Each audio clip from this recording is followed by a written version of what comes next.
Hello everyone, welcome to our YouTube channel keep it simple.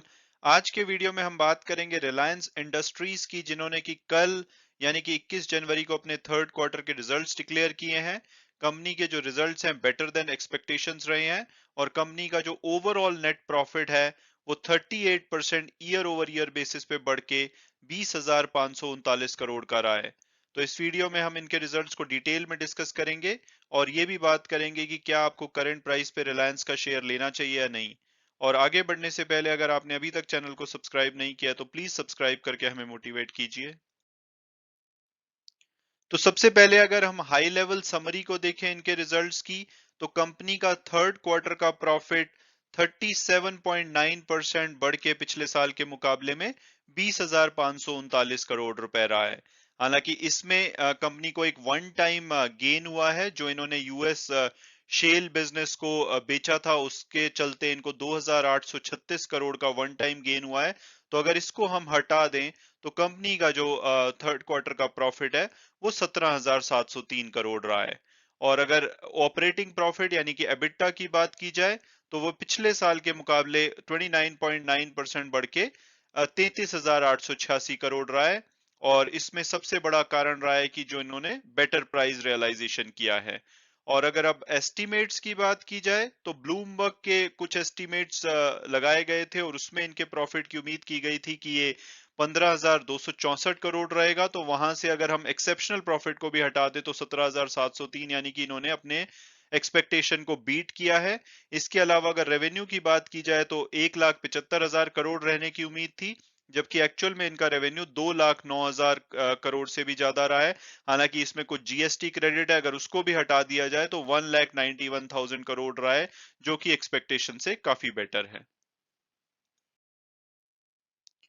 तो अब अगर बात की जाए कंपनी के सेगमेंट वाइज परफॉर्मेंस की, तो सबसे ज्यादा रेवेन्यू कंपनी को इनके ब्रेड एंड बटर बिजनेस यानी कि ऑयल टू केमिकल बिजनेस से आया है 56% के आसपास। और इसमें इनके रिफाइनिंग, पेट्रोकेमिकल, फ्यूल रिटेलिंग वगैरह वाले बिजनेसेस आते हैं। इसके बाद दूसरे नंबर पे रेवेन्यू के मामले में रहा है रिलायंस रिटेल, जहां से कि 25% रेवेन्यू आया है।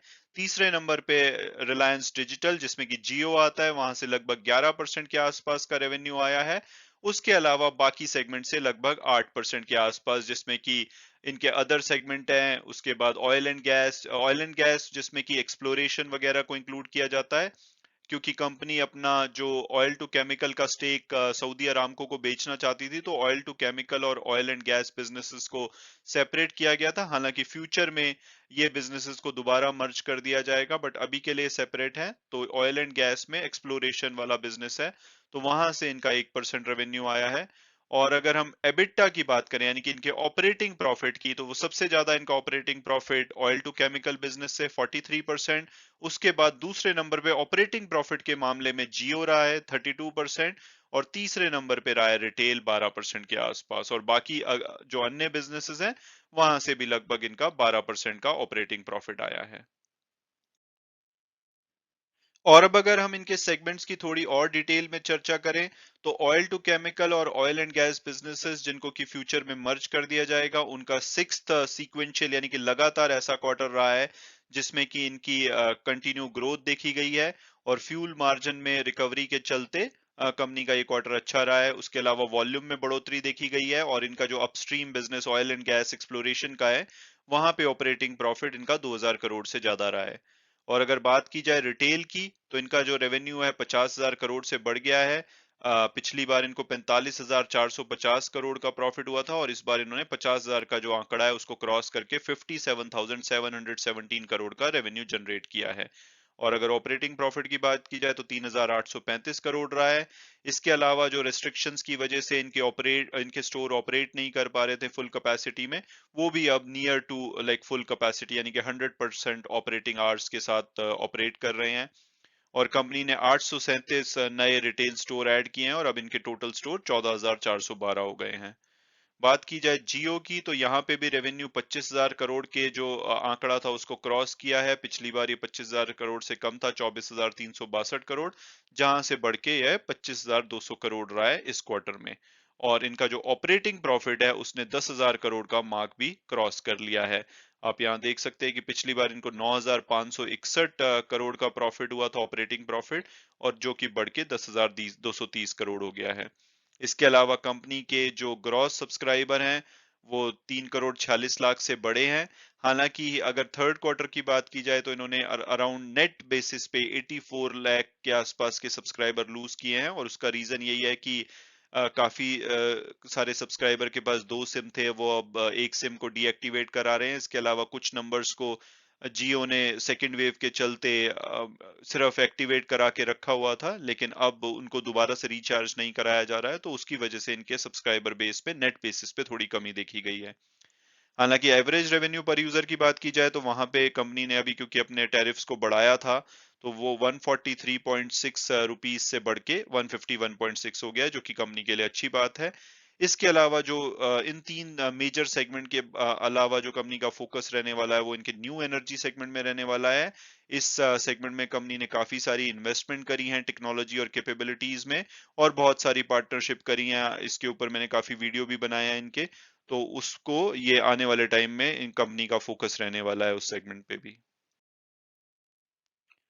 और अब अगर हम कंपनी की ऑपरेटिंग वॉक देखें पिछले साल सेम क्वार्टर, यानी कि जो थर्ड क्वार्टर फाइनेंशियल ईयर 2021 का था, दिसंबर 2020 में जो एंड हुआ था, वहां से लेकर के इस क्वार्टर तक की वॉक देखें तो पिछले साल सेम क्वार्टर में इनको 26,094 करोड़ का प्रॉफिट हुआ था, जो कि बढ़ के 33,886 करोड़ हो गया है। ये ऑपरेटिंग प्रॉफिट है, यानी कि before interest, tax, depreciation and amortisation.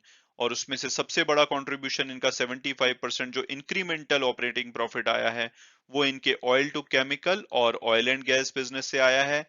और इसमें जो मेन रीजन है वो वही वही है कि फ्यूल और जो केमिकल मार्जिन्स है वो बड़े हैं, जिसकी वजह से इनका प्रॉफिट बढ़ा है। इसके अलावा 733 करोड़ का इंक्रीमेंटल प्रॉफिट रिटेल सेगमेंट में देखा गया है, और इसका रीजन यही है कि एक्सपेंडेड स्टोर फुटप्रिंट हुआ है, ज्यादा लोग अब इनके उसमें जा रहे हैं। इसके अलावा इनकी रोबस्ट ओमनी चैनल जो प्रेजेंस है उससे इनकी प्रॉफिटेबिलिटी में वृद्धि हुई है। उसके बाद डिजिटल में भी बहुत ही अच्छी वृद्धि देखी गई है, 1,288 करोड़ की। और इनका इसका रीजन है कि स्ट्रॉन्ग सब्सक्राइबर एडिशन है, उसके अलावा जो इनका आरपू बढ़ा है उसकी वजह से इनकी प्रॉफिटेबिलिटी में इंक्रीज देखा गया। तो सभी जो इनके मेजर सेगमेंट है वहां पे इनकी बहुत ही अच्छी इंक्रीमेंटल ग्रोथ देखी गई है प्रॉफिट में। तो ये बहुत ही अच्छी बात है कंपनी के लिए। इसके अलावा अगर हम पिछले क्वार्टर से इनकी वॉक को देखें ऑपरेटिंग प्रॉफिट की, तो पिछले क्वार्टर यानी कि सितंबर क्वार्टर में इनको 30,283 करोड़ का प्रॉफिट हुआ था, जो कि बढ़ के 33,886 करोड़ हो गया है। और उसमें भी ऑयल टू केमिकल में 810 करोड़ का, जो कि मेन रीजन ये है कि जो रिकवरी देखी गई है वॉल्यूम में और मार्जिन में।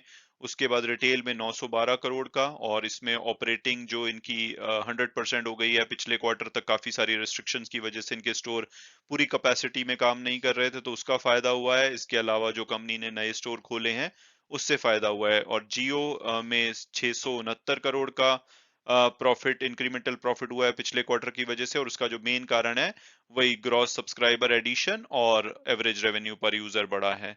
इसके अलावा जो इनका ऑयल एंड गैस है वहां पे भी ज्यादा इनको प्राइस रियलाइजेशन हुआ है, जो इनका एक्सप्लोरेशन वाला बिजनेस है, और स्टेबल वॉल्यूम रहे हैं, तो उसकी वजह से वहां भी प्रॉफिट बढ़ा है। और यहाँ पे जो अदर सेगमेंट है इनके, वहां पे भी 250 करोड़ की वृद्धि देखी गई है प्रॉफिट में।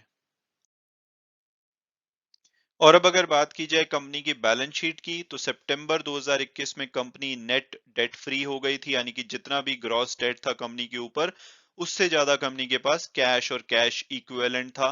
हालांकि इस क्वार्टर में थोड़ा सा इनकी नेट डेट लाइबिलिटी बनती है 2,862 करोड़ की, बट वो इन कंपैरिजन टू कंपनी का जो साइज है उसके हिसाब से काफी मिनिमल है।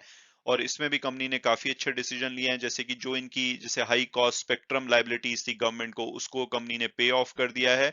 उसके बदले में इन्होंने मार्केट से सस्ते रेट पे जो बोरोइंग्स करी हैं, और जो ओवरऑल इनका लायबिलिटी मैनेजमेंट है उसमें रीफाइनेंसिंग के जरिए इन्होंने जो भी हाई कॉस्ट वाली इनकी लायबिलिटी थी उसको रिप्लेस कर दिया है लो कॉस्ट लायबिलिटी से। तो इसका जो प्रभाव है आने वाले क्वार्टर्स में देखा जाएगा कि कंपनी की जो इंटरेस्ट कॉस्ट है वो फर्दर कम होगी, और कंपनी की प्रॉफिटेबिलिटी इससे बढ़ सकती है। और इसके अलावा जो इनकी इन्वेस्टमेंट ग्रेड क्रेडिट रेटिंग है, चाहे वो S&P, मूडीज, फिच से हो, वो सॉवरेन रेटिंग से बेटर है। तो अब अगर बात की जाए कि क्या हमें करंट प्राइस पे कंपनी का शेयर लेना चाहिए या नहीं, तो सबसे पहले अगर हम इसकी पास्ट परफॉर्मेंस देखें तो पिछले 3 साल में इन्होंने 102% की बढ़िया रिटर्न दिया है।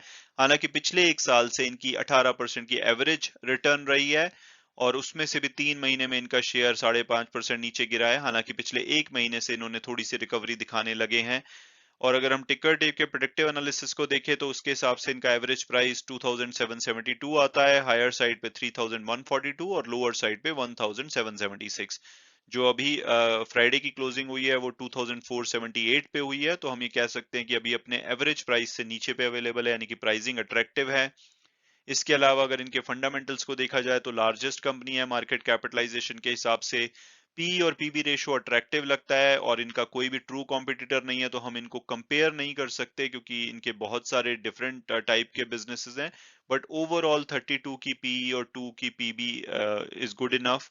और रिटर्न ऑन इक्विटी 7% की थोड़ी सी लोअर साइड पे है, बट जो कंपनी का साइज है और कंपनी प्रॉफिटेबल है, नेट डेट फ्री है ऑलमोस्ट, तो कंपनी के फंडामेंटल काफी अच्छे लगते हैं। और अगर हम इनके सेगमेंट वाइज भी देखें तो ऑयल टू केमिकल जो इनका ब्रेड एंड बटर बिजनेस है वो बहुत ही अच्छा कर रहे हैं उसमें। उसके अलावा इनका रिटेल सेगमेंट में आपने देखा कि रेवेन्यू की जबरदस्त बढ़ोतरी हुई है, कंपनी ने बहुत सारे एक्विजिशंस किए हैं, तो वहां पे कंपनी बहुत ही अच्छा कर रही है।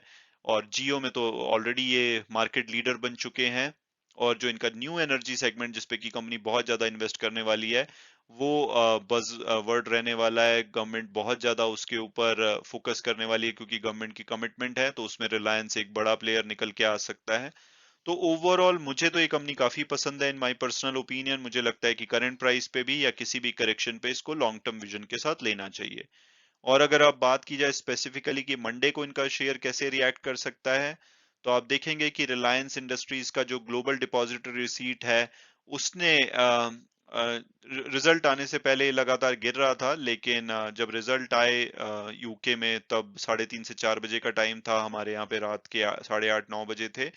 तो उस टाइम पे उसके बाद इनका शेयर ऊपर भागा है। हालांकि एंड में इनकी क्लोजिंग थोड़ी नीचे हुई है, और उसका रीजन ये भी है कि ग्लोबल क्यूज काफी खराब रहे हैं। कल दोबारा से यूएस मार्केट काफी डाउन रही है, चाहे वो डो जोन्स हो या नेस्डैक हो। तो ग्लोबल क्यूज की वजह से मंडे को दोबारा से हमारी मार्केट में प्रेशर देखा जा सकता है। हालांकि इनके रिजल्ट काफी अच्छे हैं, तो स्पेसिफिकली मुझे उम्मीद है कि ये गैप अप ओपनिंग दे सकते हैं। लेकिन अगर किसी कारणवश अगर ये ग्लोबल क्यूज के चलते अगर ज्यादा अच्छी परफॉर्मेंस नहीं दिखाते हैं मंडे, तो मुझे लगता है बहुत ही अच्छी अपॉर्चुनिटी हो सकती है इस शेयर को ग्रैब करने के लिए लॉन्ग टर्म पर्सपेक्टिव से। हालांकि वीडियो क्लोज करने से पहले मैं हमेशा की तरह डिस्क्लेमर दूंगा कि जो भी व्यूज थे वो मेरे पर्सनल थे। अगर आप इसमें इन्वेस्ट करना चाहते हैं तो अपने फाइनेंशियल एडवाइजर से बात कीजिए, उसके बाद अगर आप कंफर्टेबल फील करते हैं तभी आप इसमें इन्वेस्ट कीजिए। Thanks so much for watching the video and God bless you all.